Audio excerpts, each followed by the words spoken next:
Guys, lalagay ko sa paksiw na pata at sa saging. Saging sama. Yun guys. Lalagay sa paksiw na pata. Guys, yan ilalagay ko sa paksiw na pata. Yes. Daw sibuyas, sitaw, saging, sama. Pwede na ngayon guys, may balat yung saging. Hindi naman sa inyo guys. Sa akin kasi baka ayaw nila mamaya guys. Sarap guys.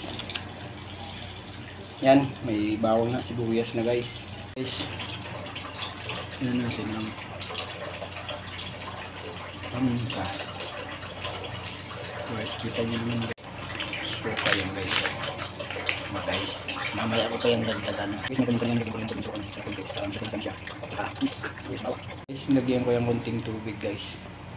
Palambutin muna natin guys bago natin timplahan ng malupit. Ano natin kung okay na yung pata natin. Aksiw na pata. Tumutugo na. Ano kaya guys, malambutin ano. Mamaya pa para sigurado. Tingnan natin guys yung saging. Paluto na siya guys. Sarap.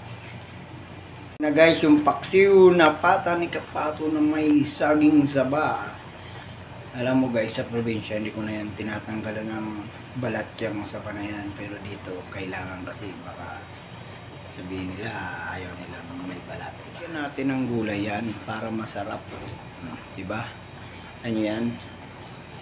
Oh. Hop. Diba guys? Oh. Oh, diba? Ganyan lang guys.